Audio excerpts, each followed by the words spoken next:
सिंधु घाटी सभ्यता की लिपि को लेकर लिपि वैज्ञानिकों में बहुत गहमागहमी है कि क्या है इसका रहस्य, कैसे इसको पढ़ा जाए।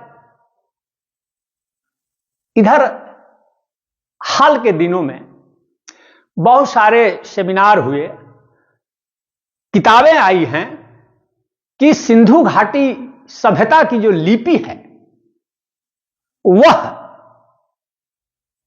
धम्म लिपि का पूर्व रूप है, तथाकथित ब्राह्मी लिपि का पूर्व रूप है।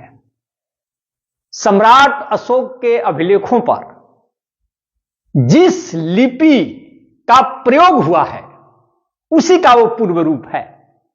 इस पर कई किताबें आ चुकी हैं इंग्लिश में।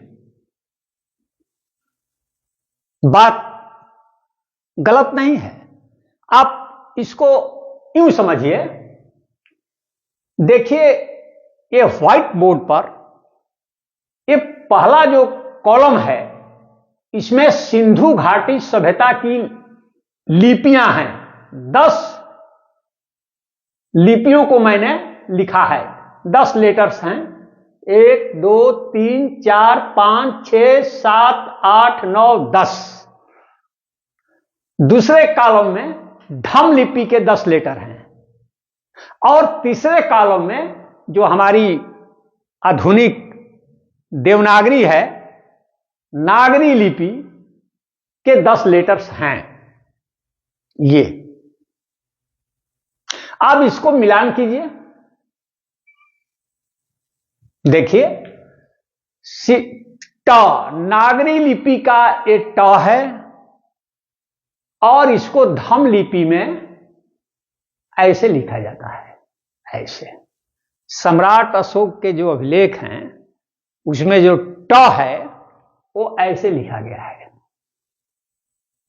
और यही तो है सिंधु घाटी सभ्यता की लिपि में। आप देख पा रहे हैं दोनों में कितनी समानता है।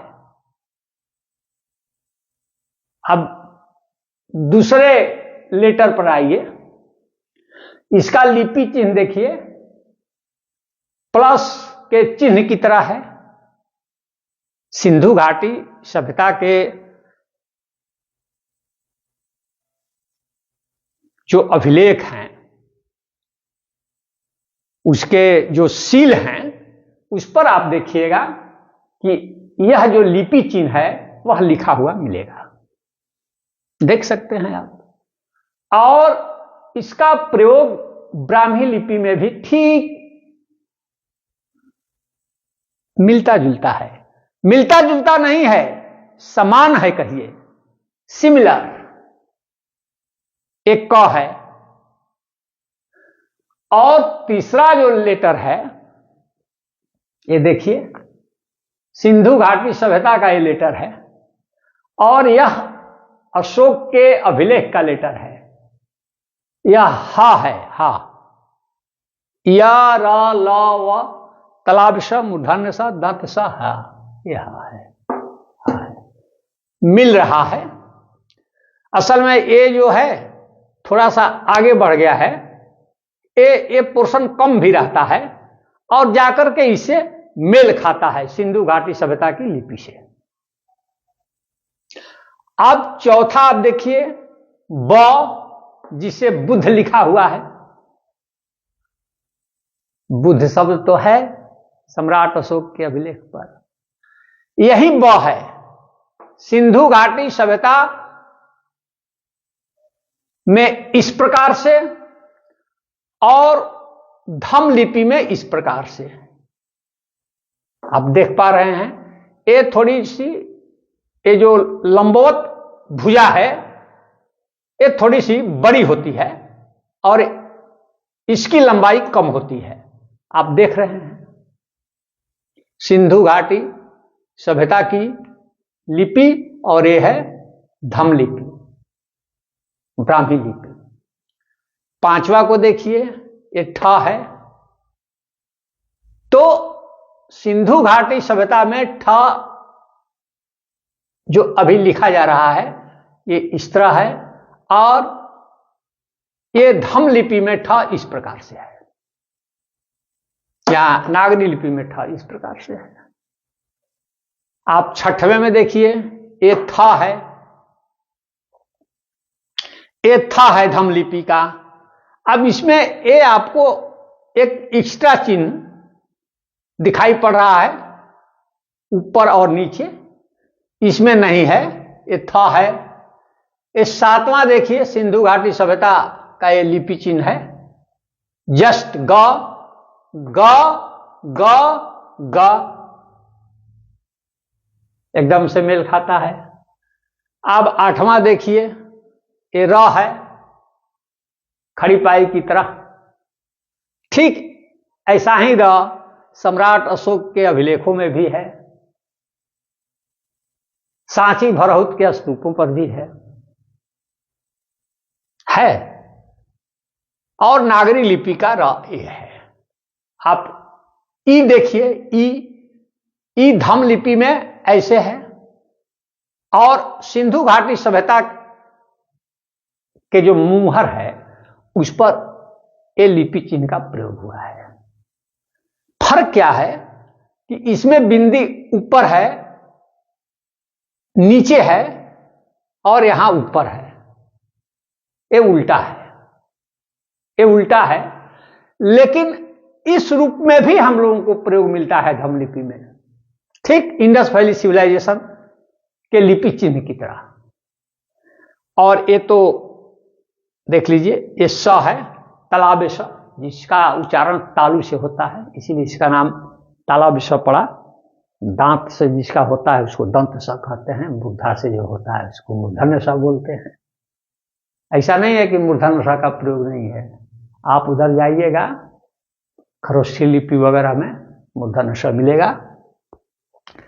तो ये आप देखिए, ये 10 लेटर्स जो हैं, इसके जो लिपि चिन्ह हैं, एकदम सिंधु घाटी सभ्यता की लिपि और धम लिपि दोनों में समान है। अभी तमिलनाडु के किलड्डी में खुदाई हुई है, और दक्षिण की जो धम लिपि है उसके लेटर्स आप जरा देख लीजिए, यहां बगल में लिखे हैं। 5वां लेटर थोड़ा उलझाऊ था, वो भी मेल खाता है। ये 4 लेटर मिलान कीजिए, किलड्डी तमिलनाडु में इसकी खुदाई हुई है। ये दक्षिण धम लिपि है, ये इसका भी विकास इसी से हुआ है। मैं तो कहता हूं ना कि भारत में अंग्रेजी और उर्दू को छोड़ करके तमाम भाषाओं की जो लिपियां हैं वो इसी से डेवलप हुई हैं तमाम। इसीलिए अब तमिलनाडु में इधर हाल के दिनों में ये लिपि चिन्ह, सिंधु घाटी सभ्यता के लिपि चिन्ह बहुत सारे मिल रहे हैं। जैसे जैसे खुदाई का कार्य होते जा रहा है, लगता है कि यह सिविलाइजेशन की व्याप्ति न केवल पश्चिमोत्तर भारत में बल्कि दक्षिण भारत में भी थी।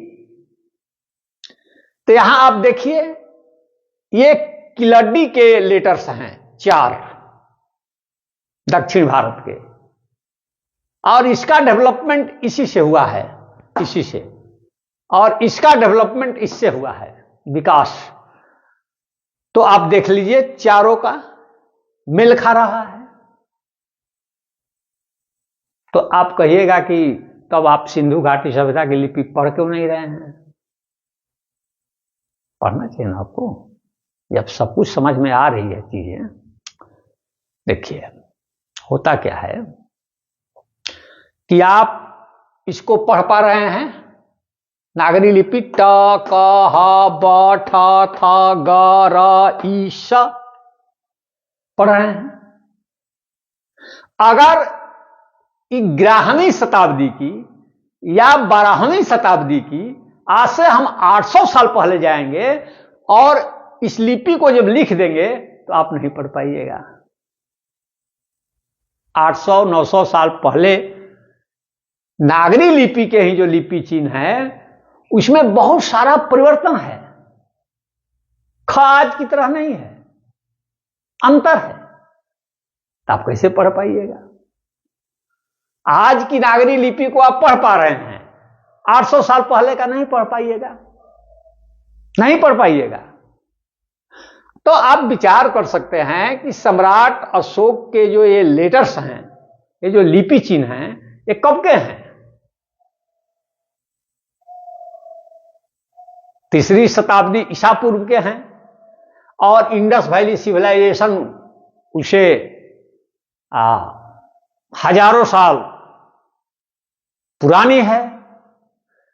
तो ये जो लिपि चिन्ह है ये पुराने हैं, हजारों साल इससे। तब 800 साल पहले की आप नागरी लिपि को नहीं पढ़ पा रहे हैं, तो हजारों साल पुरानी इससे इस लिपि को पढ़ने में आपको दिक्कत होगी। कारण कि इससे इसका विकास हो रहा है, और यहां से हजारों साल की यात्रा में ये जो लिपि चिन्ह है, अभी तो कुछ जो मिलान किए 10 लिपि चिन्ह को, तो ये तो पूरी तरह से मिल रहे हैं। बहुत सारे लिपि चिन्ह ऐसे हैं जिसको बहुत थोड़ा परिवर्तन करके मिलाया जा सकता है, बहुत सारे लिपि चिन्ह ऐसे हैं जिसको बहुत ज्यादा परिवर्तन करके मिलाया जा सकता है, क्योंकि हजारों साल की इसकी यात्रा है, और इस यात्रा में बहुत कुछ रूप में परिवर्तन हो जाता है। दूसरी बात यह है कि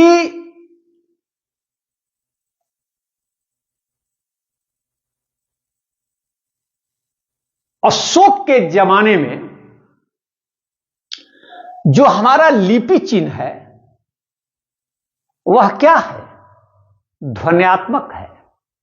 ध्वन्यात्मक लिपि चिन्ह इसको कहा जाता है। मतलब कि जो हम उच्चारित कर रहे हैं वहीं लिख भी रहे हैं। जैसे बोलेंगे क तो लिखेंगे भी क, लिखते नहीं है, बोले ये व्हाइट बोर्ड पर जगह कम है, इसको ऐसे समझिए। ये ध्वन्यात्मक लिपि है। तो देखिए, पहले लिपि का विकास का 3 चरण समझ लीजिए ठीक से। पहला मान लीजिए कि है चित्रलिपि। चित्रलिपि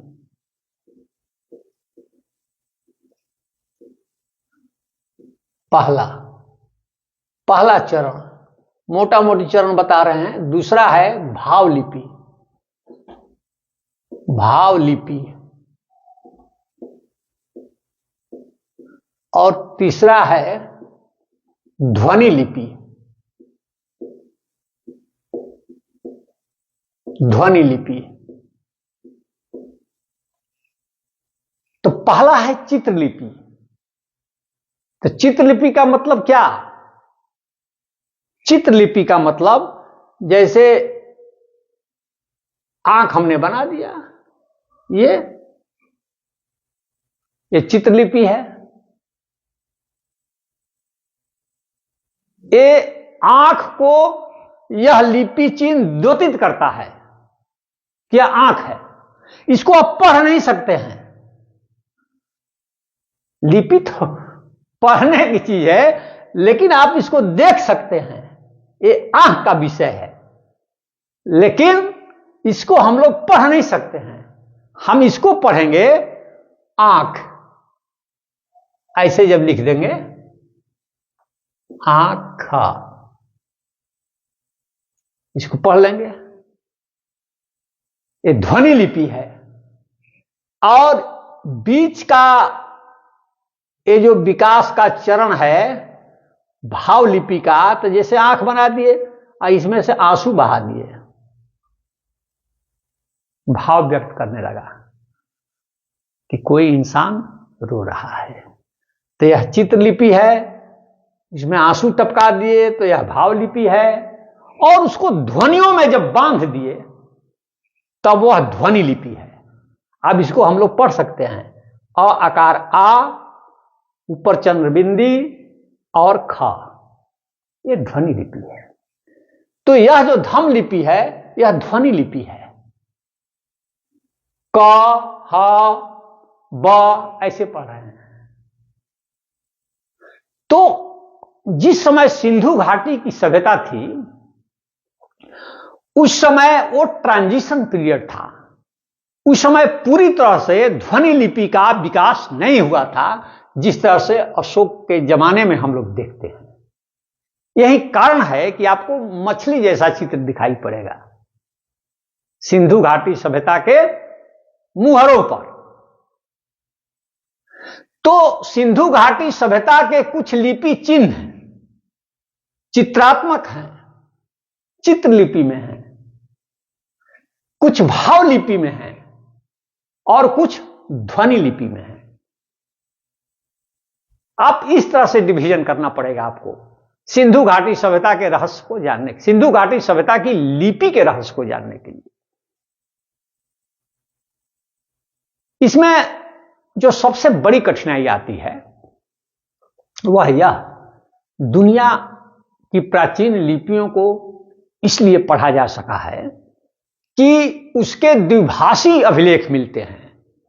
मतलब कि एक भाषा में है तो वो भाषा जो है अज्ञात है, वो लिपि अज्ञात है, और उसके साथ एक दूसरा लिपि चिन्ह भी है, ट्रांसलेशन उसका जो ज्ञात है। तो पता चल जाता है कि क्या लिखा हुआ है। मिस्र की सभ्यता या सम्राट अशोक के जो लिपि चिन्ह हैं इसलिए पढ़े जा सके कि इसके जो अभिलेख हैं वे द्विभाषी भी हैं। ये लिपि अज्ञात है, इसका जो ट्रांसलेशन हुआ है दूसरी लिपि में वो ज्ञात है। तो जो ज्ञात लिपि है उसे पता चल जाता है कि अज्ञात लिपि कौन सी है। तो सिंधु घाटी सभ्यता की लिपि के साथ एक पहली समस्या तो यह है कि उसका कोई द्विभाषी अभिलेख नहीं मिल सका है जिसमें कि एक लिपि ज्ञात हो हम लोगों को, पहली बात। दूसरी बात, इस सम्राट अशोक के जो अभिलेख हैं वो लंबे चौड़े हैं, पैराग्राफ में है, कई कई पंक्तियों के हैं। लेकिन इंडस वैली सिविलाइजेशन के जो लिपि चिन्ह हैं बहुत छोटे छोटे हैं, 8 लेटर 10 लेटर। तो भाई छोटे छोटे हैं तो उसमें होता क्या है कि लिपियों की आवृत्ति कम होती है, और अगर लंबा अभिलेख है तो उसमें लिपियों की बहुत सारी आवृत्ति होती है। दानम को प्रिंसेप ने कैसे पढ़ा? क्योंकि वो कई अभिलेखों में देख रहे थे कि बार बार आ रहा है, आवृत्ति हो रही है, लेकिन वहां तो इस तरह की चीज है नहीं, बड़ा कोई अभिलेख मिला नहीं। तीसरी बात कि सम्राट अशोक की जो धम्म लिपि है यह तो अज्ञात थी, लेकिन इसकी जो भाषा थी प्राकृत वह ज्ञात थी। लेकिन सिंधु घाटी सभ्यता की लिपि पढ़ने की एक कठिनाई यह भी है कि उसके लिपि चिन्ह तो अज्ञात हैं ही, भाषा भी अज्ञात है। तो आखिर हम लोग कैसे पढ़ेंगे सिंधु घाटी सभ्यता की लिपि को? इसके लिए भाषा विज्ञान में बैक थ्योरी है। बैक थ्योरी मतलब कि पीछे की ओर लौटी है। ये थ्योरी थोड़ी कठिन है, मतलब कि आज जिस स्वरूप में हम किसी चीज को देख रहे हैं उसको पीछे की तरफ उसका क्या स्वरूप होगा। बहुत सारी भाषाओं को हम लोग पीछे जाकर करके उसको जांचते हैं कि पीछे में इसका क्या स्वरूप हो सकता है, या शब्दों का क्या स्वरूप हो सकता है, ध्वनियों का क्या स्वरूप हो सकता है। उसी तरह लिपि का भी बैक सिद्धांत में जाने पर पता चलेगा कि इसका क्या स्वरूप था। लेकिन इतना तय है कि हम लोग जो देश विदेश में घूम घूम करके कहते हैं कि ये इस लिपि से निकली है तो इस लिपि से निकली है, लेकिन ये तमाम सबूत ये बताते हैं कि सिंधु घाटी सभ्यता की लिपि भारतीय लिपि है और इसकी जड़ें आज भी हमारी भाषा में मौजूद है। अगर इस बात को मैं यह कहूं कि जिस देवनागरी लिपि का हम लोग प्रयोग करते हैं, उस देवनागरी लिपि का मूल स्वरूप सिंधु घाटी सभ्यता की लिपि में है। आपने सुना, बहुत बहुत धन्यवाद। धन्यवाद।